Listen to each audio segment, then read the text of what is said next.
Assalamu alaikum wa rahmatullah, dear students. Welcome back to our sessions for the subject Business Ethics. Today's topic is about the second and the third principle of ethics, rights and justice. So we have the following learning outcomes. The first one is about students being capable to discuss right as a concept. Then students should also be capable to discuss the moral rights, positive and negative rights. We also need to know what contractual right means. Also, students should be capable to discuss the Immanuel Kant theory of ethics. And then students should be capable to discuss the Libertarian View, justice as a concept, and finally evaluate the Egalitarian, Capitalist and Socialist View. Now regarding these outcomes, learning outcomes, we will cover the following points: rights, Immanuel Kant theory of ethics, the Libertarian View, then justice as the third principle of ethics, and Egalitarian, Capitalist and Socialist View, and finally we will end up with the Communitarian Ethics. So here, in general, right as a definition is someone's entitlement to something. So last time we talked about utilitarianism as the first principle of ethics, and we said before that utilitarianism works more like an umbrella under which society's benefit should be given. It is actually based on the greatest benefit given to the society with the minimum cost possible. Today, we need to discuss the other kind of rights, the other kind of principle ethics, that is right and justice. So in general, a right is a person's entitlement to something. Once you have a right to do this thing, like for example, a lecturer may have the right to change exams time or the schedule according to the entitlement or the position that he or she may have. So one has a right to something when one is entitled to act in a certain way or to have others act in a certain way towards oneself. And talking about this one means we have even different types of rights. We have positive and negative. So an entitlement is called a legal right. And entitlements can come from the laws or from moral standards. And here in this subject, we will discuss more about the moral standards, the kind of ethical rights or the moral rights that people should be given. So the moral standards are called the moral rights or even human rights. So all humans are permitted to do something, like you have the right to study or are entitled to have something done for them. You have the right to have a livable environment. So we use right, the term right, to indicate the following. So whenever we talk about rights in discussing business issues or even ethical dilemmas, we're actually talking about the absence of prohibitions against pursuing some interest or activity, which means that if we are talking about right, then there must be a complete absence of any laws or regulations or even policies or decisions that can go against people's interest. Besides, the term right indicates that people should also be authorized or empowered to secure their own interest or others' interests. For example, there is no law that prevents female students from studying. And at the same time, they should be given the chance by developing educational system, schools, universities, policies, programs, and these things should be given to society. So by this, we apply the first and the second element. And the third one, there also must be an existence of prohibitions or requirements on others that enable the individual to pursue certain interests. For example, a provision in the law that says the following: no party, for example, or no one shall prevent people from pursuing their own interest. No party, example, the government, companies, institutions, or owners of businesses. So these kind of laws can also help people gain and retain their own rights. So moral rights here, we have different features. As we talk about these rights, what we mean by right is the following. The right is actually related to duties, and they are always so. So when we talk about the right to health, this means actually others' duty to help you get a healthy life. For example, insurance, the government, for example, providing a better health service to society, building infrastructure that can enable this kind of sector to grow and to boom as well. Another feature of moral right is that it provides individual with autonomy. We cannot talk about right if you're not talking about freedom. So there must be enough space of freedom and equality so that people can pursue their own interests. Another feature of right is that it can be used to justify your action. So for example, having the right to study means that you can stay up late, for example. You can attend all weeks. For example, girls can be late up to 2 o'clock afternoon. So justifying their right to carry on with the study at universities, etc. So without such kind of features, the right cannot be granted. Finally, more judgment made on the basis of right differ substantially from those based on utility. This is another feature of right. Right is more about individuals, while utilitarianism is about the whole society. So that is another feature of right. In moral rights here, it is actually based on individual interest, the right, for example, to pursue a special kind of study, right of living your life in a way that you think is appropriate, etc. So the individual benefit, according to right, or benefits, are preferred more that of society. That is why it is based on individuals. While utilitarianism, the utilitarianism is actually addressing the whole society. So it is based on society as a whole. That is why we said it is more like an umbrella. And that is why when we discuss utilitarianism, we talk about the greatest benefit to the whole people. So in times of war, however, civil rights are commonly restricted for the public good. Now we have different types of rights. We have the negative and positive rights. So what do we mean by negative rights? Negative rights are duties others have not to interfere with you. For example, you may freely choose the type of food you want to eat, as long as this food doesn't harm the other, is not against, for example, religious teaching or whatsoever. So you have the right to choose the kind of clothes you may think appropriate to you, choosing the kind of major you want to study. So the right here, negative right, is that others should not interfere or obscure you from pursuing this right. An example of negative right is privacy. The positive right, on the other hand, the duty not only to interfere but also to support.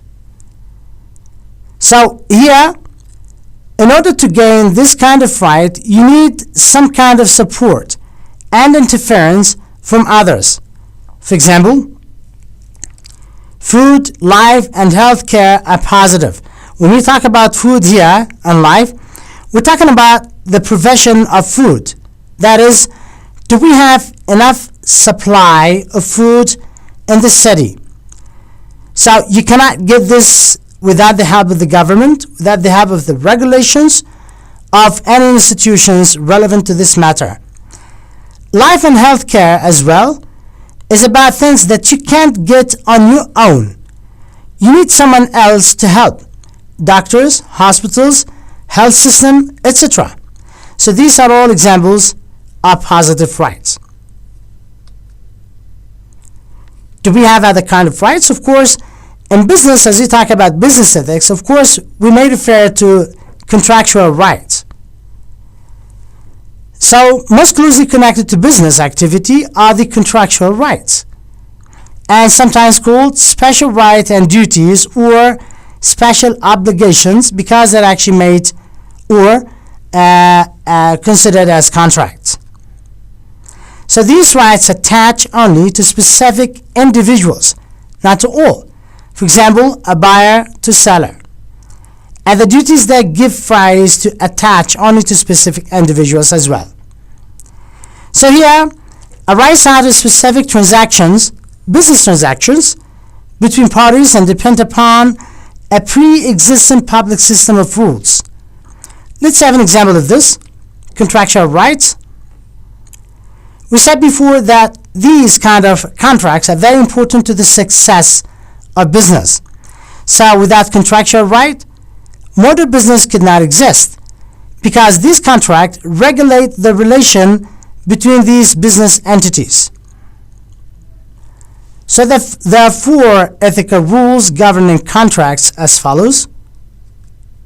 The first one, which is actually the most important one, both parties, maybe the buyer and the seller, to the contract, must have full knowledge of the nature of the agreement. At the end, a contract is an agreement. So if I have to grant this agreement to the seller, I should be fully aware of the item in this contract. Neither party must intentionally misrepresent the facts. So misrepresenting ideas or facts is similar to misleading. So when we say misleading, for example, I may mention some information that may not be right.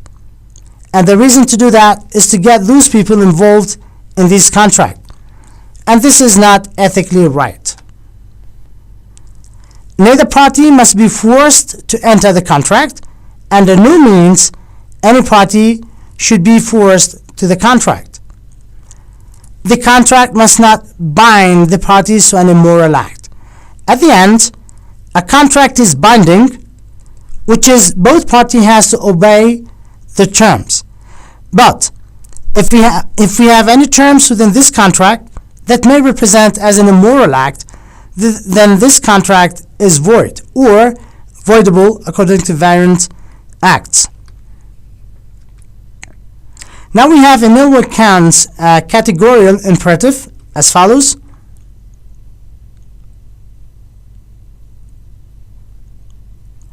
Kant's maximum, the reason a person has for doing what plans to do, which is referred to as maximum here. Maxim here should become a universal law. For example, what is accepted by one person should also be accepted by the others and should also be universalized. So everyone be treated as a free and equal person, considering the rights. So Kant's theory is not precise enough to always be useful, and that is why agreements for moral right, but substantial disagreement concerning what the limits of each of these rights are, and concerning how each of these rights should be balanced against other conflicting rights, which may also differ from one to another. And now we have the Libertarian View. Now, remember, we've been talking about rights, and we have bombarded so many times with things like human rights, women's rights, animal rights, and minorities' rights. So today's talk can also be about libertarian view regarding rights. In this sense, the view of rights based on the work of libertarian philosophers such as Robert Nozick. He believes that freedom from constraint is good, which is good enough. He believes that constraints, obstacles, or barriers imposed on one by others are necessarily evils, and that anyone should do whatever he or she may think is appropriate or good for him or her without any constraints down the road. However, doing so may cause some problems, and that is why we have some critics regarding the Libertarian View. For example, Libertarian View ignores that freedom of one person imposes constraint on another person. For example, if I have the right to unionize in a company, for example here, I may constrain the rights of my manager or employer to treat me as he sees fit. So in companies that allow unions to operate, part of this control and authority will move to employees, represented of course by unions. So in companies that are not unionized, it is entirely controlled by the manager. So having a unionized employee, a unionized company, may constrain the right of the manager to fully control the business. So that is one of the issues. Now the second part of today's session is about justice and fairness.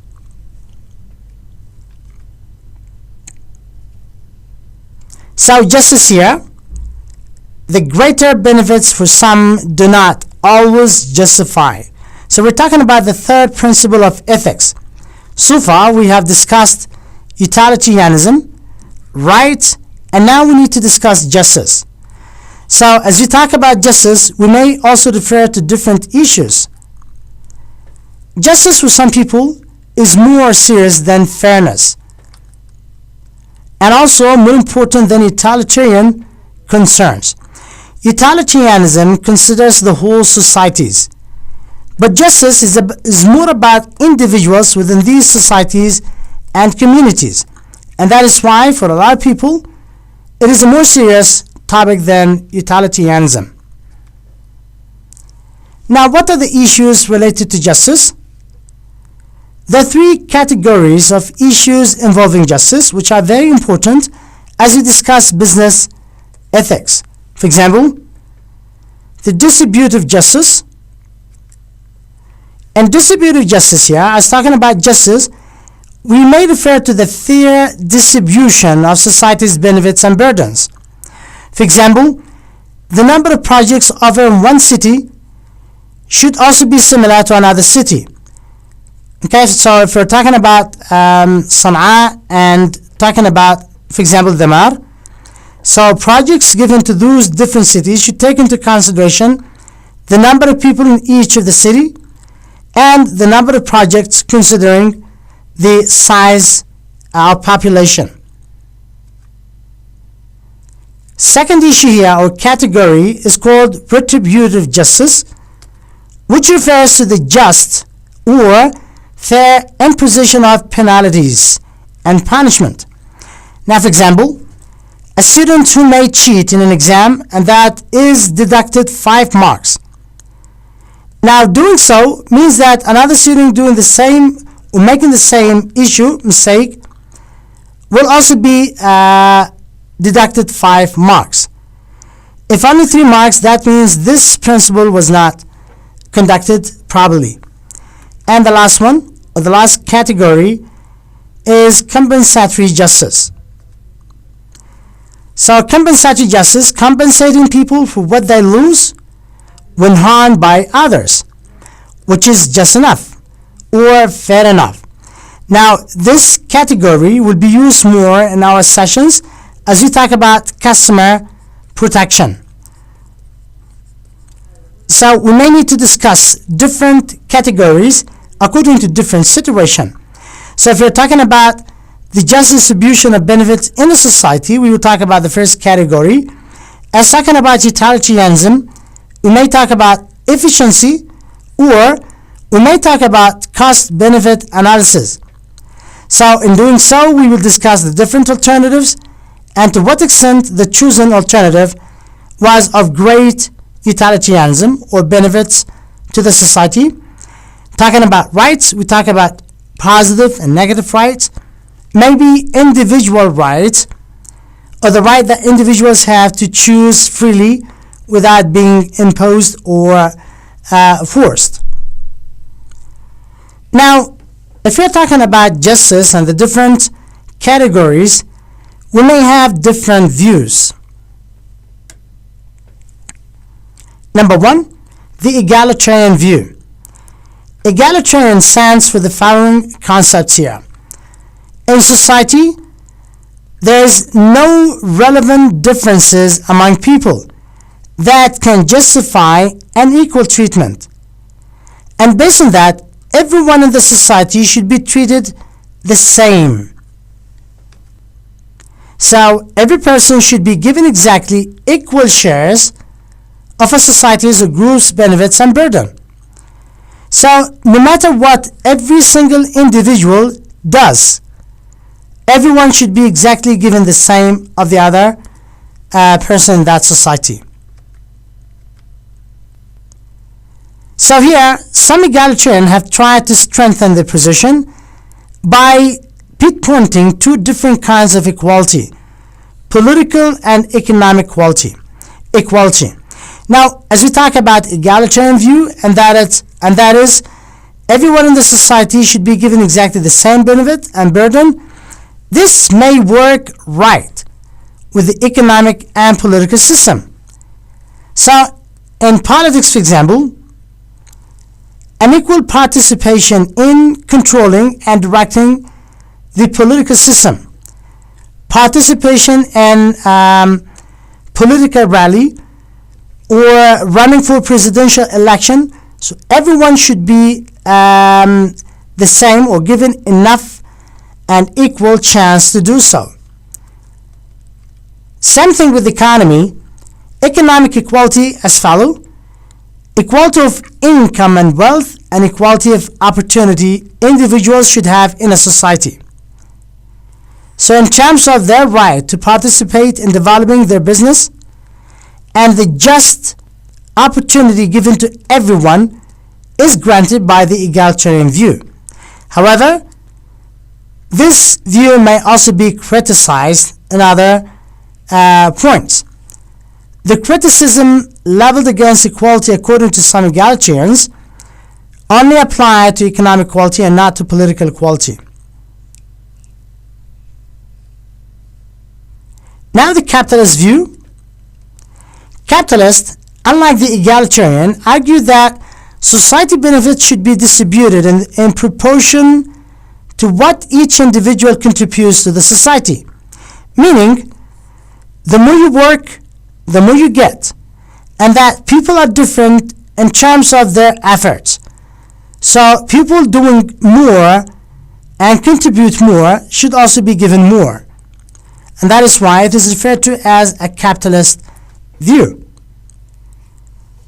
So according to capitalist view of justice, when people engage in economic exchange with each other, what person gets out of the exchange should be at least equal in value to what he or she contributed. So it is more based on our contribution to the society. So the portion we get in the market is actually based on the contribution exerted. So just requires here, then the benefits a person receives should be proportional to the value of his or her contribution.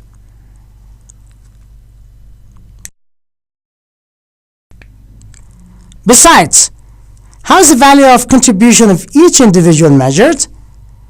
Now they said here, one tradition has held that contribution should be measured in terms of work effort, which is applied a lot in today's business. For example, the system adopted by many companies, which is referred to as piece rate. Piece rate. That is based on how many units an employee is doing, and the more units being produced, the more that employee gets. So he is paid according to the number of units being produced. So the more effort people put forth in their work, the greater the share of benefits to which they are entitled. And the harder one works, the more one deserves according to that view, which sounds fair enough. A second tradition has held that contributions should also be measured in terms of productivity. So in order to be fair, we have to link the contribution to productivity and accordingly to what people get. So the better the quality of a person's contributed product, the more he or she receive. Now the third view is referred to as the Socialist View.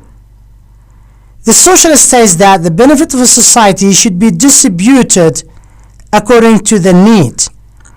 According to this view, they believe that in a society not everyone is capable to work.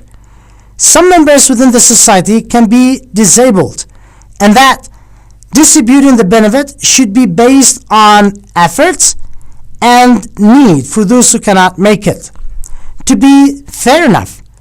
And remember, we're talking about justice. So besides, people should contribute according to their abilities, as we said. Now the critics of socialism contended that workers in the system would have no incentive to work, and that the principle would obliterate or destroy individual freedom. That is, if not regulated properly by the company or any other regulation industry or institutions.